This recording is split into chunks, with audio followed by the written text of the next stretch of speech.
রাজধানীর বনানী চেয়ারম্যান বাড়ি এলাকায় লরির ধাক্কায় নিহত হয়েছে এক নারী পোশাক শ্রমিক। প্রতিবাদে দুটি পোশাক কারখানার শ্রমিকরা ওই এলাকায় সড়ক অবরোধ করেছেন।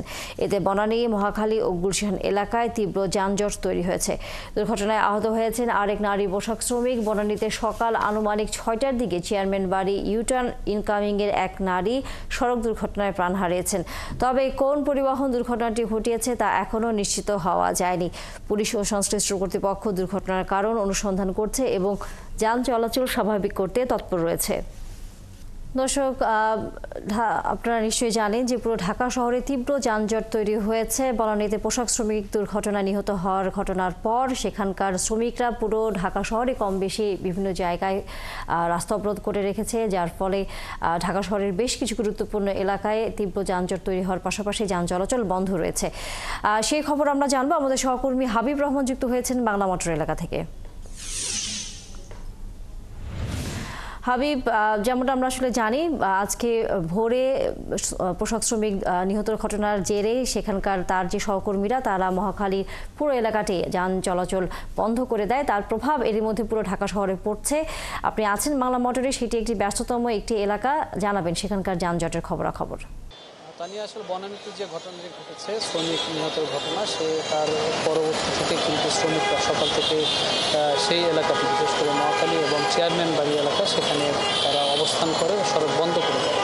তার প্রভাব কিন্তু পড়েছে বাংলা মোটর থেকে শুরু করে পুরো ঢাকা শহর। আপনি যদি দেখেন আমার এই পাশে বাংলা মোটরের যে মূল সড়কটি, সেই সড়ক মূল জায়গা থেকে একেবারে যদি আমরা বলি যে শাহবাগ পর্যন্ত পুরো রাস্তাটি কিন্তু একটি অংশ, পুরো রাস্তাটি গাড়িতে আটকা পড়েছে এবং দীর্ঘক্ষণ অপেক্ষার পর অল্প কিছু যানবাহন কিন্তু ছাড়তে হচ্ছে এবং ট্রাফিকরা আমরা দেখছি যে সেই যানজট যেটি পড়েছে, তীব্র যানজট হয়েছে, সেটি কাটিয়ে তোলার চেষ্টা করছেন। কিন্তু যে পরিমাণ যে অবস্থা আমরা দেখছি তাতে আজকে রোজার দিন, এই রোজার দিনে যাত্রীদের চরম ভোগান্তি পোহাতে হবে, সেটি আসলে আমরা এই যানজটের তীব্র যানজট থেকে কিন্তু আসলে বুঝতে পারছি। কারণ আমি বিশেষ করে আমাকেই আসতে, বাংলা মোটর আসতে প্রায় ঘণ্টাখানিকের মতো বেশি সময় লেগেছে।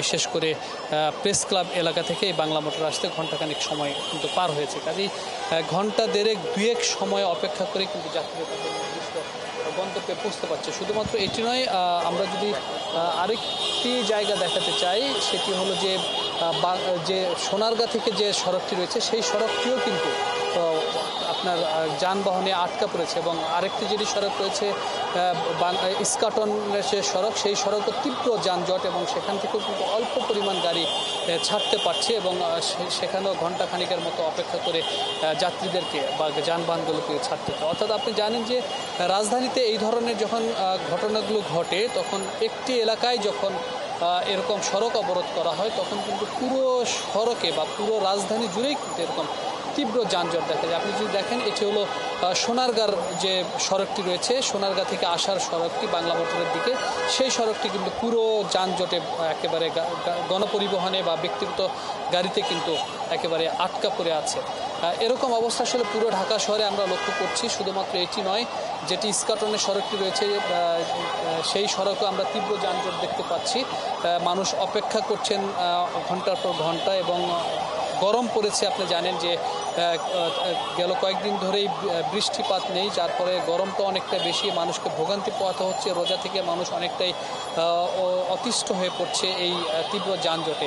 অর্থাৎ এই যে মানুষের ভোগান্তির কথা চিন্তা না করে রাস্তায় নেমে যাওয়া, এই প্রবণতা আসলে দীর্ঘদিনের, এটি যে শুধুমাত্র আজকে নতুন তা না, দীর্ঘদিনের এই সংকট কাটিয়ে ওঠাটা আসলে খুবই কঠিন একটি ব্যাপার। আমরা যেটি দেখেছি যে প্রতিবারই এই ধরনের কোনো ঘটনায় যে দাবিগুলো নিয়ে মাঠে নামা হয়, সেই দাবি আদায়ের ক্ষেত্রে যারা মাঠে নামেন তারা হয়তো ন্যায্য দাবি নিয়েই মাঠে নামছেন, কিন্তু ভোগান্তির ক্ষেত্রে কিন্তু মানুষকে তীব্র ভোগান্তিতে পড়তে হয়। অসংখ্য ধন্যবাদ হাবিব রহমান। আমরা নিশ্চয়ই আবারও শহরের খবর জানবো আপনার কাছ থেকে।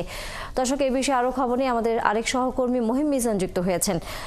মহিম, নিশ্চয়ই আপনি আমাকে শুনতে পাচ্ছেন। আপনি এই মুহূর্তে কোন এলাকায় অবস্থান করছেন? প্রথমে একটু আপনার কাছ থেকে আমরা জেনে নিতে চাই, বনানীর যেই সড়ক দুর্ঘটনায় নিহত হওয়া পোশাক শ্রমিক, নারী পোশাক শ্রমিক নিহত হওয়ার ঘটনায় পুরো ঢাকা শহরে আসলে বিভিন্ন জায়গায় যানজট তৈরি হয়েছে, সেই খবর জানানোর পাশাপাশি শ্রমিকরা যে বিক্ষোভ করছেন সেখানকারও কোনো খবর আপনার কাছে আছে কিনা? আসলে শ্রমিকরা তো বিক্ষোভ করছেন যে তাদের সহকর্মী, তাদের নারী সহকর্মী সুমাইয়া আক্তার শিমুর যে সড়ক দুর্ঘটনা নিহত হওয়ার ঘটনা এবং আরেকজন আহত হয়েছেন এবং তাকে সম্ভবত কুর্মিটোলা হাসপাতালে চিকিৎসাধীন রাখা হয়েছে এখনো পর্যন্ত।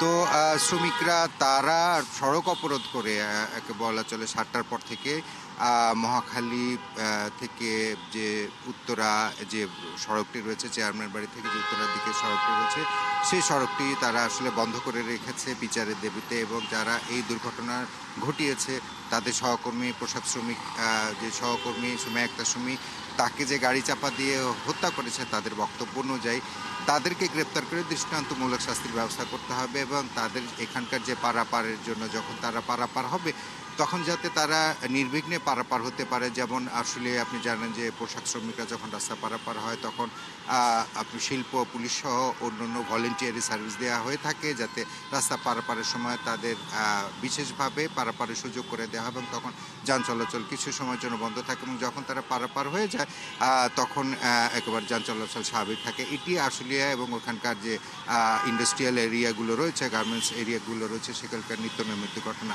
তো তাদের দাবি আসলে এখানে অনেকগুলো যেহেতু গার্মেন্টস প্রতিষ্ঠান রয়েছে, তারা যাতে নির্বিঘ্নে পারাপার হতে পারে, এই জাতীয় যাতে দুর্ঘটনা পতিত হতে না হয় সেই জন্য সরকারের যথাযথ ব্যবস্থা নেওয়া। এবং এই ব্যবস্থা নিতে গিয়ে তারা যেটি করেছে সেটি হচ্ছে যে সড়কগুলো অবরোধ করে রেখেছে, দুই প্রান্তই অবরোধ করে রেখেছে এবং এক্সপ্রেসওয়ে পর্যন্ত অবরোধ করে রেখেছে, রাস্তাগুলো বন্ধ করে রেখেছে। যার কারণে আপনি জানেন একেবারেই প্রাণকেন্দ্র, রাজধানীর প্রাণকেন্দ্র হচ্ছে মহাখালী এবং উত্তরা যে রুট আমরা যেটা ময়মনসিংহ সড়ক বলি, তো এই রাস্তাটি যদি বন্ধ করে দেওয়া এবং এক্সপ্রেসওয়ে যদি বন্ধ করে দেওয়া হতে পক্ষান্তরে কি ঘটে সেটি হচ্ছে সারা শহর একটি স্থবির অবস্থায়, সারা শহর জুড়ে একটা চরমভাবে মানে ভোগান্তির পর্যায়ে পড়েছে যারা সড়কে নেমেছে এবং অনেকেই তাদের যে গন্তব্য যে পৌঁছানো সেই গন্তব্যে তারা পৌঁছতে তো পারছেই না, বরং ঘন্টার পর ঘন্টা এক্সপ্রেসওয়ের ওপরে বা নিচে বা কোনো না কোনো সিগন্যালে তারা আটকে আছে। কারণ এই যে মূল সড়ক দুটি তারা বন্ধ করে রেখেছে পোশাক শ্রমিকরা,